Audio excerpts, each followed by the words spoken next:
Hello again. I did a pour earlier today using neon colours for the first time. I apologise if I also call them fluorescent. I come from a time when that was the original colour and the modern colour seems to be called neon. The colours I used were neon green, orange, pink and yellow, and with black as my main colour. This time I've decided to use up the colours that I have left, and I am going to use my container with the hole in the bottom thingy, and I'm going to do an open cup pour again using all those colours with black in between. I have covered my canvas with a burgundy coloured paint. It's actually called Mauve, and it is the Montmartre Dimensions Studio paint, and that is the colour, but I've had it in my cupboard for upwards of 2 months now without being used, so I thought it was time that I did something with it, so I've put that over my canvas to help my paint move around. So I will now put my cup down here,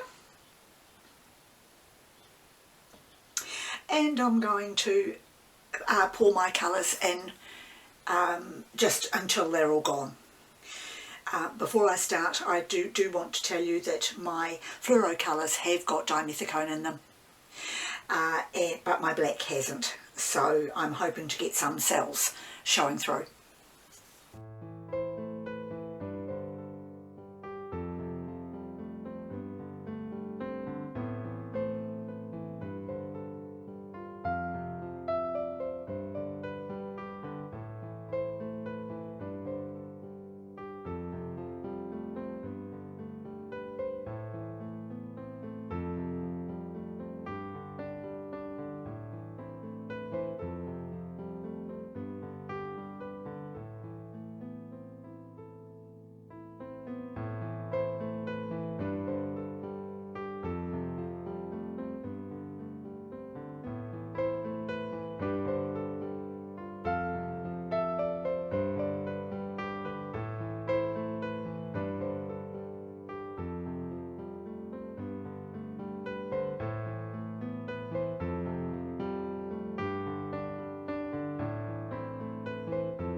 Right, I'm now going to remove the cup so that I can do a little more tilting and see how many cells I actually get.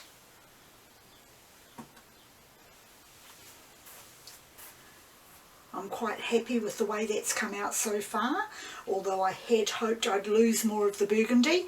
When I tilt, that should happen.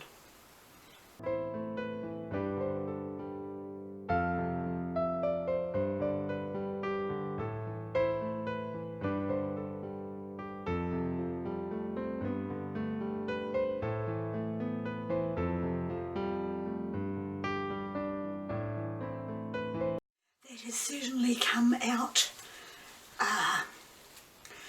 rather well.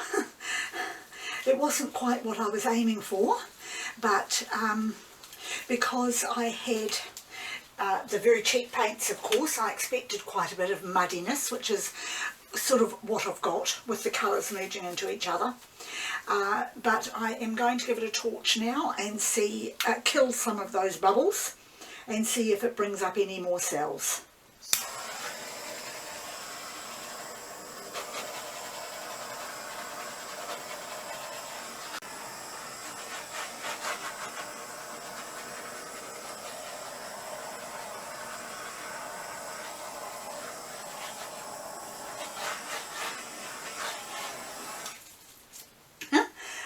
what a difference a torch makes. So I've got all the lacings effect, of course, from the tiny dimethicone cells in the colours, but I'm going to leave it like that. I can see some little wee bits of colour, neon colour under that. Okay, so I think I might just take it along that way a little further. I quite liked that little corner, but I've decided now I think I'll lose it and just get a little more of the neon colour on it. Some of those cells have come out a little further. I'll give it another very quick torch and then that's it. I have completed my experiment with doing an open cut pour with neon colours, and I have actually been quite surprised at how well the colours have come out, considering the neon colours were only $2 a tube. They were very cheap.